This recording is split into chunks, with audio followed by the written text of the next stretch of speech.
दिवसभर चिंता ही केवळ पिण्याच्या पाण्याची, त्यासाठी उन्हातानात वणवण आणि नशिबी असलेलं झऱ्यातलं गढूळ पाणी. मुंबई गोवा हायवेला लागून असलेल्या माळवाडीमधल्या लाडक्या बहिणींची ही कथा आहे. धरण उशाला मात्र कोरड घशाला अशी इथली परिस्थिती आहे. आणि या भीषण पाणीबाणीचा घेतलेला हा आढावा. गुरंढोरं आहेत का?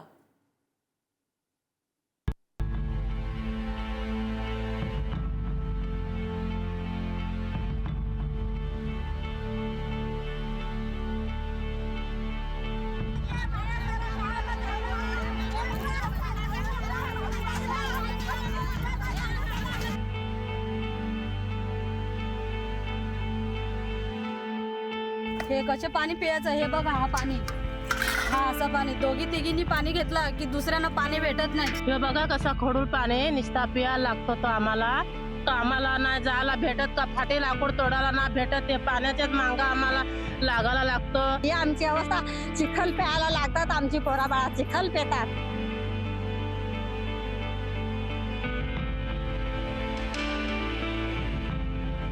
मुंबई गोवा हायवेला लागून असलेल्या पेण तालुक्यातील माळेवाडीत पाण्याची ही अशी गंभीर स्थिती आहे. हायवेला लागून असलेल्या या गावात येण्यासाठी पक्का रस्ताही नाही. सरकारी योजना गावात येतात, मात्र त्या योजनांची थडगी फक्त वाडीत दिसतायत. जलकुंभ लिहिलेली टाकी वाडीत आहे, पण त्यात एक कणही पाणी नाहीये. गावात बोरिंग आहे, गावात टाकी आहे, पाईपही आहेत, पण त्यात पाणीच नाही. पाणी आणण्यासाठी 50 घरांच्या माळेवाडीतील लाडक्या बहिणींना दर दिवशी काही किलोमीटर पायपीट करावी लागते. वाडी डोंगरावर असल्यानं डोंगर उतरून झऱ्याच्या काठी हंडाभर पाण्यासाठी लेकरा बाळांना सोबत घेऊन यावं लागतंय. स्वच्छ पाणी मिळावं यासाठी विंचू काट्यांचा हा मार्ग पहाटे 3ला तुडवावा लागतो. पेण पासून 3 ते 4 किलोमीटर ही आदिवासी वाडी आहे आणि या ठिकाणी पाण्याचा भीषण टंचाई जाणवते. डोक्यावरती उन्हाचा पारा चढला चाललेला आहे आणि अशा परिस्थितीत या लोकांना पाण्यासाठी वणवण करलं. हे सर्व हांडे डोक्यावर घेऊन ही लोक या ठिकाणी आपल्या पाण्याचा साठा करतात. यासाठी सकाळी 5 वाजल्यापासून हे विंचू काट्याची भीती असते, जनजनावरांची भीती असते, परंतु ही सगळी लोक या ठिकाणी पाण्यासाठी तळमळीने जागी असतात. उन्हातानात इतका प्रवास करून हाणामाऱ्या करून मिळणारं हंडाभर पाणीही अस्वच्छ मिळतंय. हे बघा, हे आमचं असं पाण्याचं हाल. हे कसे पाणी प्यायचं? हे बघा, हा पाणी, हा असं पाणी. दोघी तिघींनी पाणी घेतलं की दुसऱ्यांना पाणी भेटत नाही. 3-4ला आल्या बायका, त्यांना पाणी भेटतंय. नंतर जर उन्हात बायका आल्या त्यांना पाणी नाही भेटत. आम्ही माणसं आहोत ना, आम्ही माणसं आहोत की जनावरं आहोत? आम्हाला जगण्याचा अधिकार आहे ना. हा असं पाणी पिऊन आम्ही जगायचं का? आम्ही कुठं कामाला जायचं का पाण्याला यायचं? रोज आम्ही 3 वाजता उठताव. आम्हाला भाऊ, लाडके भाऊ पैसे कबूल केले, येतात आम्हाला पैसे. ते पैसे कशाला? आम्हाला पाणीच नाही तर ते पैसे घेऊन आम्ही करायचं काय?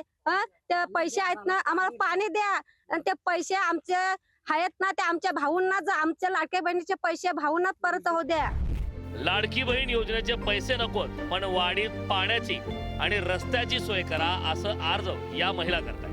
लेकरा बाळांच्या शाळांचं काय, कामधंद्यांचं काय, मोठ्या लेकरांच्या लग्नाचं काय, असे त्यांचे प्रश्न आहेत. वाडीत लग्न करून आलेल्या मुली पाण्याची ही वणवण पाहता पळून जात आहेत, असंही या महिला सांगतायत. पोरांची शाळा जायला तयारी करताय तर पाणी नाही पिवायला.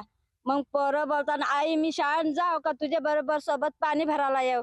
मग ती शाळा टाकून पोरं माझी आईच्या सोबत पाणी भरायला येतात. तर मग ती पोरांची शाळा नाही होत. ती आमची लय हालत आहे. लहान मुलं शाळा टाकून 11 वाजायला आलेत आता. ते पण आम्ही 3 वाजताना आलेलो.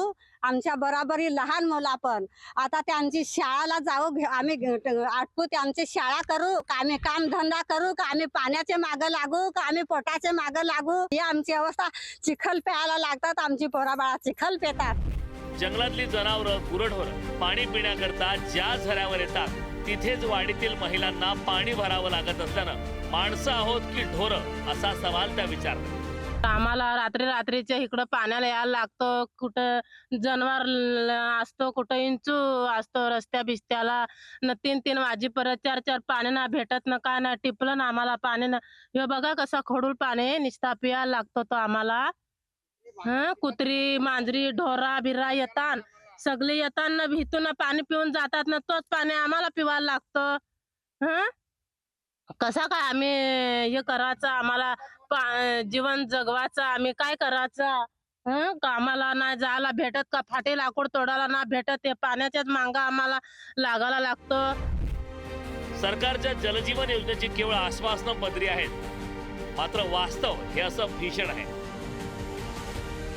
भोगती नदी आणि हेटवणे धरण या माळवाडीच्या उशाशी आहेत, पण घशाशी कोरड मात्र कायम आहे. यावर उपाय कोण करणार? या वाडीकडे लक्ष कोण देणार? हा प्रश्न आहे. इथल्या लोकांची एकच मागणी आहे, रस्ता असावा, पाणी असावा, ज्या काय मूलभूत गरजा आहेत त्या आम्हाला मिळाव्या. की लाडक्या बहिणीचे जे पैसे आहेत ते सुद्धा आम्हाला नको आहेत. जे पैसे येतात ते आमच्या आजारात जातात आणि त्याकरता आम्हाला ज्या योजना सरकारने आणल्या आहेत त्याचा पुरेपूर उपयोग होईल. हे जर केलं शासनाने, जर लवकर केला तर आम्हाला हा जीवन जो आहे आणि ही जी वाडी आहे ही सुजलन सुफलान होण्यास वेळ लागणार नाही. पुढे न्यूज, सागर जैन, रायगड, पेण.